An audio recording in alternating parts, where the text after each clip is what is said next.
হাসিনা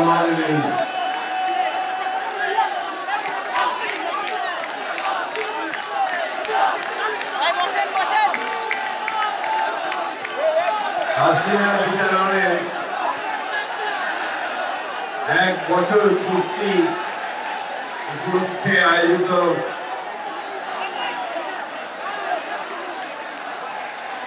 এই সমাবেশে সংগ্রামী সভাপতি আজকের এই ছাত্র সমাবেশের ছাত্রদলের সমাবেশের প্রধান অতিথি ভাই কই যান ভিতরে কই এখানে স্ট্যান্ড ভাই এখন না আইজেন শুরু করতেছে এই ছাত্র গণ অভ্যুত্থানের 15 বছর ধরে যে আমাদের সঙ্গে থেকে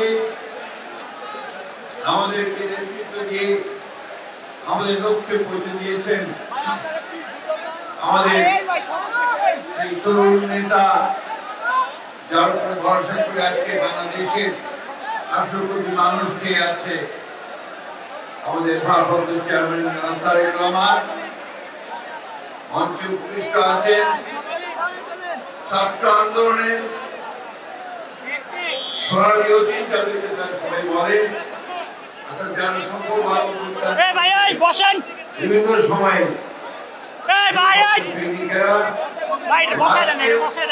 এই সমাবেশে উপস্থিত লক্ষ ছাত্র ভাই ও বোনেরা আসসালামু আলাইকুম।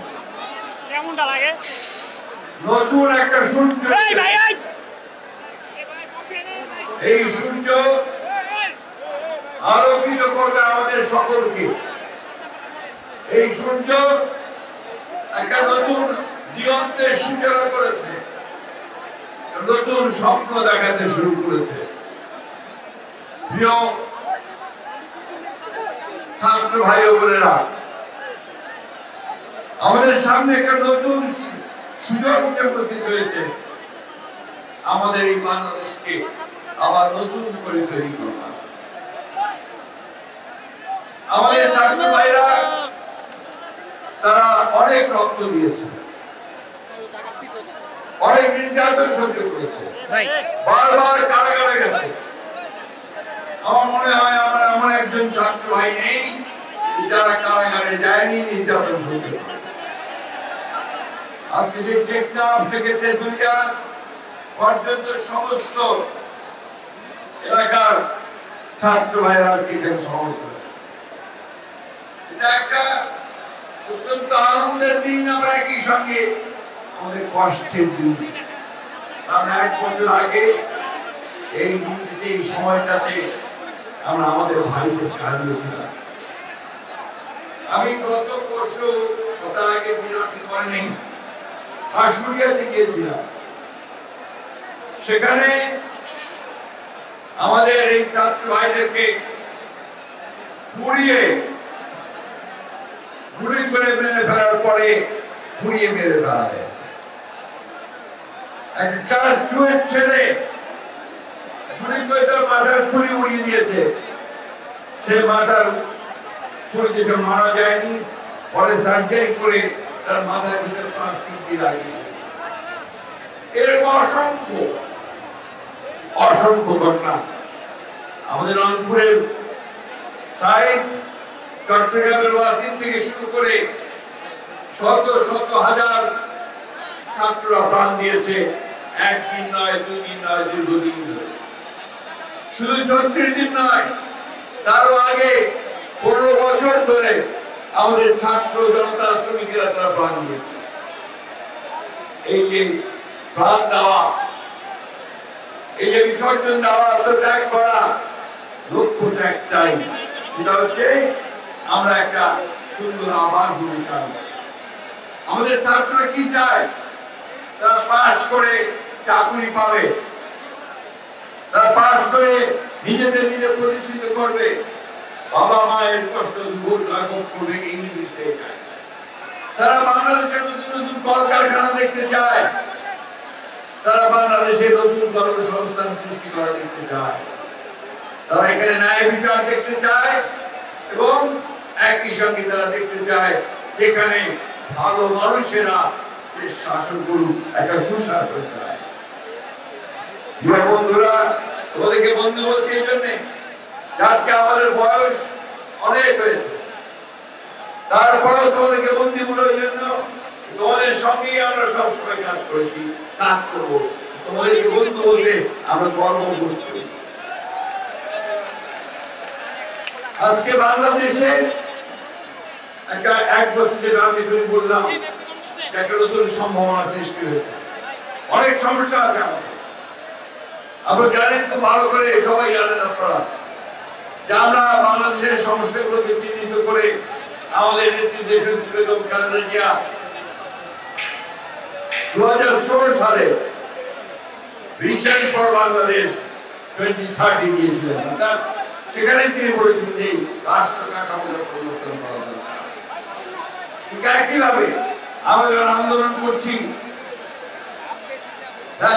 হাসিনার বিরুদ্ধে, সরকারের বিরুদ্ধে, তখন আমরা মনে করেছি এবং আমাদের নেতা তারেক রহমান মনে করেছেন যে এইভাবে বাংলাদেশ চলতে পারে না। এই জন্য কি করেছেন, সমস্ত রাজনৈতিক দলগুলোর সাথে কথা বলেছেন, কথা বলে 31 দফা কর্মসূচি দিয়েছে। এই কর্মসূচির মধ্যে বাংলাদেশকে নতুন করে সাজানোর স্বপ্ন দিয়েছে। সেই স্বপ্ন ছিল যে আমার কৃষকদের কৃষি পণ্যের ন্যায্য মূল্য হবে, ধান চালের ন্যায্য মূল্য হবে, শ্রমিকদের মজুরি পাবে, ছাত্ররা পড়ার সুযোগ পাবে, স্বাস্থ্য সেবা পাবে এবং পড়াশোনা শেষ করে কাজ করার সুযোগ পাবে, কর্মসংস্থান। বন্ধুগণ, আজকে সেই স্বপ্ন আমাদের তারেক রহমান সাহেব আমাদের দেখাচ্ছে। তিনি ফ্যামিলি কার্ডের কথা বলেছেন, অন্যান্য অনেকগুলো নতুন চিন্তা ভাবনা তিনি সামনে নিয়েছেন। তিনি হয়তো কিছুটা আপনাদের সামনে তুলে ধরবেন। আমি শুধু এটুকু বলতে চাই, প্রিয় বন্ধুরা, আজকে আমাদেরকে ঐক্যবদ্ধ থাকতে হবে।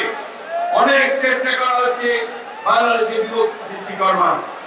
আমাদের পাশের দেশে ভারতবর্ষে হাসিনা আশ্রয় নিয়েছে, তার লোক পড়েনি। সেখান থেকে সে মাঝে মাঝেই হুমকি দিচ্ছে যে তারা বাংলাদেশে আক্রমণ করবে। তা শুধু তাই নয়, এখানে তারা বিভিন্নভাবে গোলযোগ সৃষ্টি করার চেষ্টা করছে। আজকের এই সমাবেশ থেকে আমাদেরকে শপথ দিতে হবে যে আমরা কোনোদিনই আমরা হাসিনাকে আর এই দেশে রাজনীতি করার কোন সুযোগ দিব না। আমরা কারো কাছে কোনো মাথা নত করবো না। আমরা আমাদের দেশকে আমরা নিজেরাই স্বয়ং সম্পূর্ণ হয়ে গড়ে তুলব। এটা নেতৃত্ব দিচ্ছেন আমাদের তারেক রহমান সাহেব। সেই পথই তিনি দেখাচ্ছেন, যে জন্য তিনি কি স্লোগান দিয়েছেন, যে সবার আগে কি স্লোগান দিয়েছেন তিনি, সবার আগে বাংলাদেশ, তাই না? ওই বাংলাদেশকে সামনে নিয়ে এই দায়িত্বটা কার? এই দায়িত্ব হচ্ছে আপনাদের, এই দায়িত্ব হচ্ছে ছাত্রদের। মেধা এবং বুদ্ধিমত্তার চর্চা করে সামনের দিকে নিয়ে যেতে হবে। মেধা ছাড়া আমরা সামনে দিতে পারবো না। জ্ঞান বিজ্ঞানের চর্চা, মেধার চর্চা, এর মধ্যে দিয়ে আমাদেরকে সামনের দিকে যেতে হবে। আমাদের এখন লড়াই এমন সময় দাঁড়ায় কেউ একটা গণতান্ত্রিক রাষ্ট্র প্রতিষ্ঠা করা। আমরা সেই লক্ষ্যে গিয়ে চলেছি। আমাদের নেতা তারেক রহমান সাহেব দিল্লিতে বসে প্রধান উপদেষ্টা প্রফেসর মোহাম্মদ ইউনূসের সঙ্গে আলোচনা করে নির্ধারণ করেছেন ফেব্রুয়ারি মাসে নির্বাচন হবে। গোটা বাংলাদেশের মানুষ অপেক্ষা করে আছে যে ফেব্রুয়ারি মাসে অপেক্ষা করে আছে আমাদের নেতা তারেক রহমান সাহেব দেশে ফিরে আসবে, তাই না? আমরা সবাই চাই না? তিনি আসবেন, আমাদের নেতৃত্ব দিবেন, আমাদের পথ দেখাবেন। বন্ধুরা, আসুন আজকে আমরা এই শপথ গ্রহণ করি যে আমরা সবাই ঐক্যবদ্ধ হয়ে আমরা তারেক রহমান সাহেবের নেতৃত্বে আমরা এই দেশকে সত্যিকার অর্থে শহীদ প্রেসিডেন্ট জিয়াউর রহমানের যে স্বপ্ন ছিল, দেশের যে স্বপ্ন, সেই স্বপ্নগুলোকে আমরা বাস্তবায়িত করি। একটা সত্যিকার অর্থে একটা সুখী, সুন্দর, সমৃদ্ধ বাংলাদেশ, গণতান্ত্রিক বাংলাদেশ নির্মাণ করি। কথা বলে আপনাদের সবাই আবারও ধন্যবাদ।